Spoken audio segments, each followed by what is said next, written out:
Arena MRV, Atlético Mineiro 0, Juventude também 0, um jogo não muito bonito, mas um jogo em que o Atlético teve o domínio, especialmente no segundo tempo, criou várias oportunidades, sem ser brilhante, mas poderia ter vencido o Juventude do Jandrei, que, meu amigo, fez tanta cera hoje que o árbitro deu 12 minutos de acréscimo. Mas fez muitas defesas também. Fez muitas defesas também. O nome do jogo, o Jandrei. A torcida do Mirassol reclamou muito do Everson no final de semana, que realmente fez cera demais, irritante, campeão, né? Irritante. E hoje foi a vez da torcida do Atlético sofrer com cera do goleiro.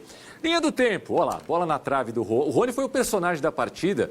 Quase tudo saiu dele. 5 finalizações, exatamente. O Bernard teve uma chance perigosa aos 20, o Enio contra-atacou para o Juventude aos 25 com uma rara chance de gol da equipe de Caxias. Você viu uma bola na trave com 9 minutos, né? Quer dizer, poderia ser completamente diferente a história do jogo. O segundo tempo de muitas chances para o Galo. Outra bola na trave aos 4 do segundo tempo, mais uma vez o Rony. O Biel teve a sua chance perigosa também. O Atlético hoje com um time mais leve na frente, né? Com o Bernard, com o Biel, o próprio Rony e sem o Hulk, com o Scarpa jogando de lateral direito. O Rony de novo, Júlio, aos 17 minutos. Gabriel Menino, aos 36. E o Rony, de novo, essa chance fez chutar a cadeira. Estava torcendo para o Galo hoje. Uma defesaça do Jandrei, um chute cruzado, assim, o Jandrei com uma bola difícil para o goleiro, com a pontinha do dedo. É claro que era um jogo que era para ter sido vencido pelo Atlético Mineiro, mas não venceu, né, Tomás? E não ganha com o Sampaoli, quer dizer... Final de semana ganhou, né, do Mirassol. Ganhou do Mirassol 1-0. A única vitória do São Paulo no Campeonato Brasileiro até agora. Porque esse jogo é o jogo pro Atlético, né, sai fora, se ganhasse o Juventude, para mim, estava fora da briga, porque abriu uma grande vantagem. Ó, a gente tem aí a classificação. Repare que o Atlético ele ganha a posição do Corinthians, mas agora com a mesma pontuação e um jogo a menos. Se ele vai para 31 pontos, ele ia ficar, ele iria abrir 8 pontos do Juventude.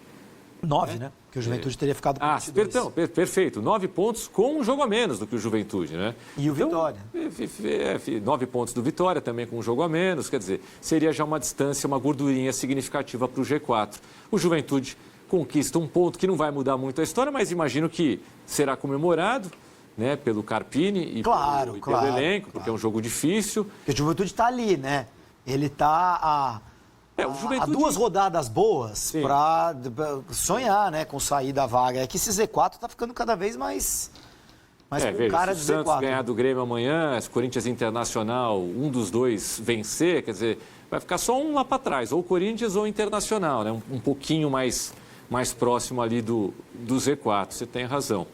É isso, o Atlético ganha a posição do Corinthians nos critérios de desempate, embora tenha um jogo a menos também, mas está todo mundo ali. O Juventude da 17ª posição para baixo, um pouquinho distante de Santos, Inter, Corinthians, Atlético Mineiro, Vasco, Ceará e ainda podemos dizer Grêmio e Bragantino, né, Júlio? Acho que o Fluminense é que está fora dessa briga, ou não? Podemos, forçando um pouco a amizade, né? Para mim, assim, você olha para esses times... o Bragantino, o Grêmio, o Ceará, eles têm uma pontuação, considerando que o Bragantino e o Grêmio 25 jogos, mas o Ceará ainda com jogo a menos, eles têm uma pontuação de quem não vai cair, uma pontuação de times que precisam de 3 vitórias para não cair, aí em 14 jogos, em 13 jogos. O Vasco, o Atlético, o Corinthians, o Inter, o Santos, eles ainda podem, num derretimento, cair para essa briga, mas nenhum deles está nessa fase. Quem está pior é o Atlético.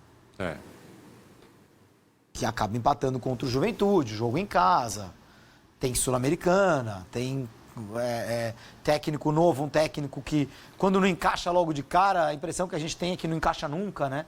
Sampaoli, assim, se não começa muito bem, não vai bem nunca mais. E aí fica pedindo reforços, e aí, né, desiste de alguns jogadores. Então o Atlético para mim, é quem dá mais medo ali. Por isso, quando você empata com o Juventude, por isso que eu acho que para o Juventude, um empate como esse é um empate de, minimamente eu mantive minhas distâncias aqui. Talvez eu faça meu papel em Caxias em alguns jogos e talvez o Atlético não faça o papel dele em BH em outros jogos, né? Então, agora Corinthians, o Santos com o Vojvoda melhorando muito, o Vasco com o Diniz encorpando... Eu acho que esses times não vão cair, Tomás. É bem possível, esses né? Times já me passaram impressões muito piores nesse campeonato. Nesse momento, quem está com viés de baixa, o Galo e o Inter. Lembrando que o Juventude vai pegar o Fortaleza em casa na próxima rodada e o Atlético Mineiro, isso no domingo, e o Atlético tem um jogo mais difícil, sábado à noite, 18 horas e 30 minutos no Maracanã contra o Fluminense. Tá bem, então assim, imagina que na próxima rodada o Juventude ganha e o Atlético perca do Fluminense. Acho que até que são os dois resultados mais prováveis. O Juventude ficaria 2 pontos do Galo.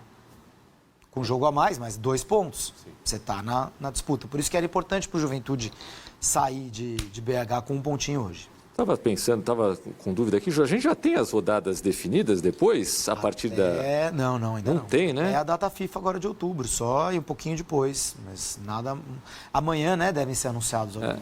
Tem aqui a rodada 28, assim, além do final de semana, a rodada dos jogos do dia 15 e 16 de outubro. De outubro. Não, depois agora também tem a 29ª no final de semana, acho que até alguns dias atrás não tinham essas rodadas, né? Não tinha, não. Muito bem. Até porque tem muito jogo para trás, né? O brasileiro está nesse momento com 8 jogos atrasados. Ainda são 8? São 8 jogos. E alguns deles são do Atlético, do Palmeiras e do Flamengo, que são os times ainda vivos, então não podem ser usados os meios de semana em que esses times estarão envolvidos em Libertadores e Sul-Americana. E tem mais 2 datas FIFA pela frente.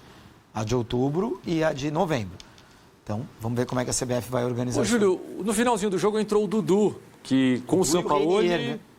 Mas o Dudu é a segunda vez só que o Sampaoli escala. Será que o Dudu ainda... E não aconteceu nada.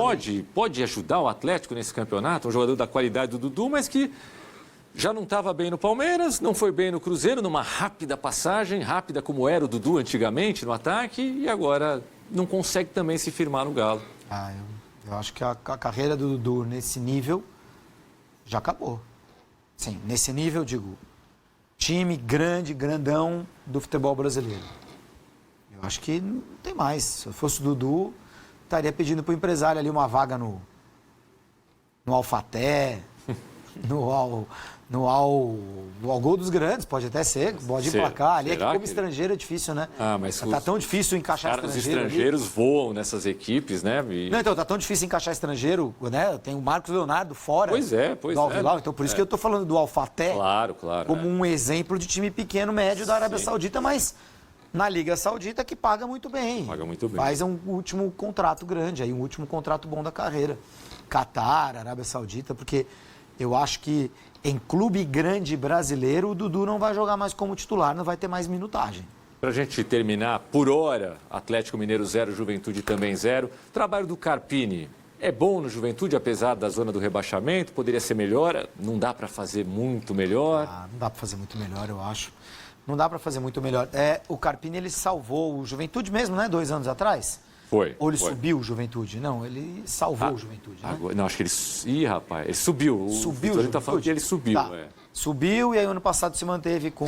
ele pega o Juventude, se não me engano, assim, lá embaixo na Série B, e aí a arrancada Aí ele salva o Vitória. Não, Vitória foi esse ano, né? Não, aí ele aparece no Água Santa. Não, Água Santa é antes do Juventude. Água Santa é antes. Aí ele é tipo emprestado para o Juventude, né? Tomás, eu acho que não dá para fazer muito melhor. O Juventude ganhou algumas partidas que precisava ganhar no seu estádio. Consegue um ou outro ponto fora de casa. Time que está lá atrás, 1 ponto, te dá sempre a impressão que é a mesma coisa que nada. Não é a mesma coisa que nada, mas também não te alça a lugar algum. E a diferença desse ano para os anos anteriores, para os 2, 3 anos anteriores, é que os clubes, principalmente os grandes, né?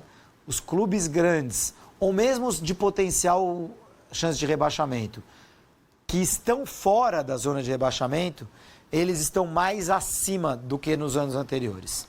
Eles estão mais acima e estão dando uma impressão de menos terra arrasada. Por exemplo, nessa altura do campeonato, ano passado, a gente olhava para o Corinthians e falava, caramba. A gente olhava para o Fluminense e falava, caramba. Esses times tinham pontuação baixa e futebol ruim. E hoje, os times de futebol ruim estão um pouco mais acima, tipo São Paulo. Já fizeram uma pontuação que não vão disputar para não cair. Estão jogando mal, mas estão mais para cima. O Grêmio deu uma recuperada. Ou são times que têm a pontuação um pouco mais baixa, mas não tão baixa quanto outros anos, e não estão jogando mal como os times grandes estavam em outros anos. Então, eu acho que esse é o problema do Juventude. O problema do Juventude vai além do que ele é capaz de fazer. Passa pelo que os outros também estão fazendo.